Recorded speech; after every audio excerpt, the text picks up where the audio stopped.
to make matters worse, Aspinall can get you on the ground as well. He's good everywhere, man. This is a new breed of heavyweight. There's no question about it. He's going to have that belt until he damn retires. Like, that's how good he is. That's how much potential he is. You get what you're supposed to get. Hey, hey, hey, hey, hey, hey, hey. You get what you're supposed to get. Hey, hey, hey, hey, hey, hey, hey. I do think his wrestling is something that Jon Jones would have been sitting at home wondering, how does the wrestling give Tom Aspinall problems here? And the fact is, it gave him no problems because the guy went to sleep before that even could come into effect. Heavyweight is a whole different sport, in fact, to light heavyweight. And even at light heavyweight, Jon Jones never, ever looked as devastating as Tom Aspinall looks right now. Never. A quick look at Tom Aspinall's reign at heavyweight, and all of these are round 1. 1 minute, 1 minute 9, 1 minute 13, 15 seconds, 3 minutes 45, 2 minutes 30. Like, the guy is out here just wrecking fools. But Tom Aspinall is doing something right now which we've never seen before on this level. Not at this height. We've seen great heavyweights before. Fedor Emelianenko originally. Then Cain Velasquez was dominant. Then Stipe Miocic. Do you know what? And I love Cain Velasquez. Tom Aspinall beats them all. And actually, probably very quickly. The guy is just built differently. And I mean that literally. We have never seen an athlete at this level who is that big, that strong, who's that quick, who's that devastating. I've never seen anything like it. It's shocking. One mistake, you're out. And Jon Jones is painfully aware of it, which is why, for the first time in his career, we're seeing him act like a pussy. And this is a shit stain on his legacy. Who wins? Jon Jones versus Tom Aspinall. I've actually had Tom Aspinall on the channel. I think Tom's a small favourite, isn't he? Yeah, no, and he should be. He should be. Listen, Jon Jones is great, and you can't deny what he's done in the octagon, the career that he's had, and he's technically unbeaten. However, you know, everyone meets their match eventually, and I think Tom Aspinall's the new generation. He's the new breed, and he'll go down probably as the greatest mixed martial artist that we've ever had. He's elite as a heavyweight. A lot of the heavyweights, they're good, they're very strong, they're powerful, but they're not as quick and as agile and as technical as Tom. Tom's the whole package. You know, Jon has never fought anyone the size of Tom, and that can generate that kind of power. He had 2 heavyweight fights, one against Cyril Garner, who took him down really quick and he choked him out, and then he went up against Stipe Miocic. He was really good, and you know, he had a good little go, but he was 42 and he hadn't fought for a while, and he's getting on. Tom's 31, in the prime of his life, and I would be very surprised, and this sounds disrespectful, but I'd be very surprised if he got out the first round.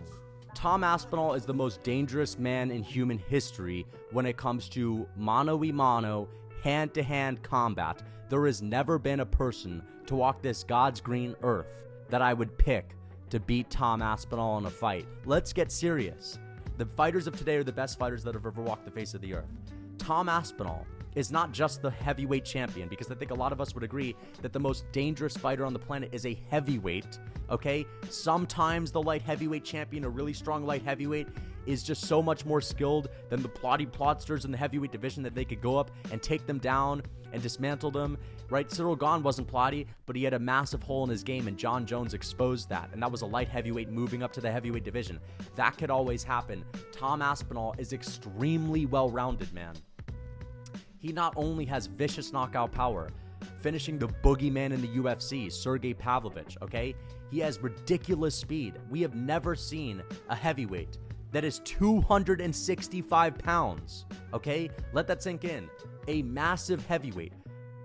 He's cutting weight to get to the weight limit, move like he's a lightweight fighter. And on top of that, this dude is extremely well-rounded, man.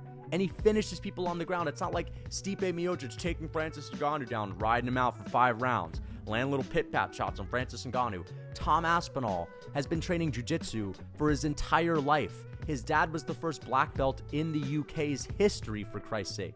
Like, this guy is as well-rounded as you can get, right? When he's shooting takedowns, compare his takedowns to that of a high-level collegiate wrestler like Curtis Blades.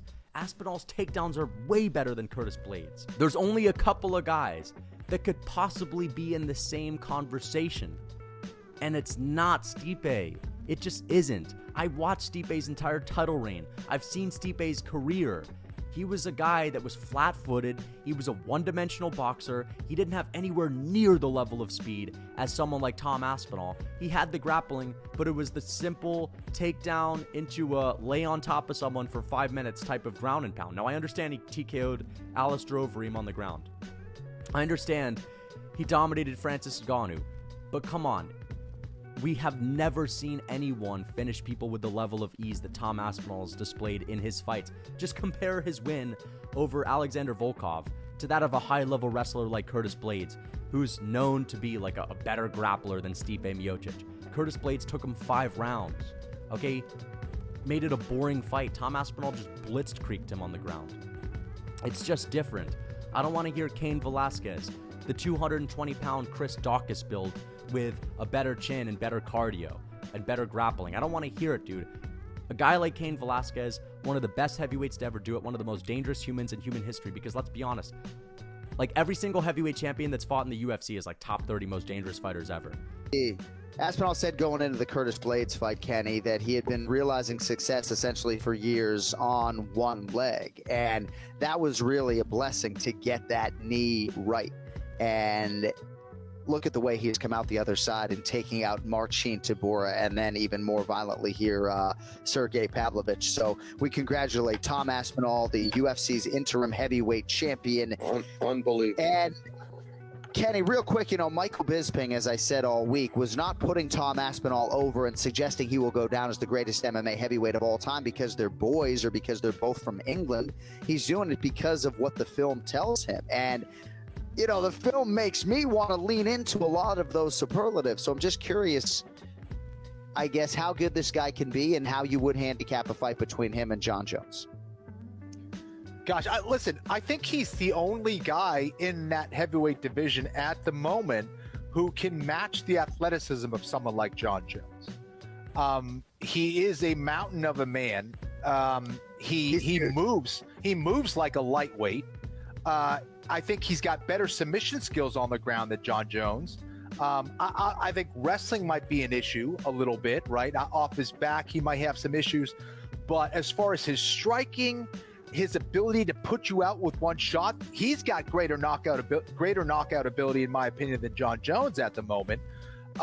So, yeah, if this guy stays healthy, John, good luck to anybody trying to unseat him. It's going to be very, very difficult. I could see him holding on to that belt for a long time. And, man, he is special. There's no question about it. But, dude, like Tom Aspinall, every time I'm around him or Daniel's around him, we just remark at how big an individual he really is. He's huge, thick. Yeah. And he wasn't even in camp, man. Wasn't even in camp. Yeah, that fascinates me, man. And it really does. So, again, hats off to Aspinall. Again, for that size and that agility and that quickness, I think he's opening up as the favorite against Jon Jones for sure.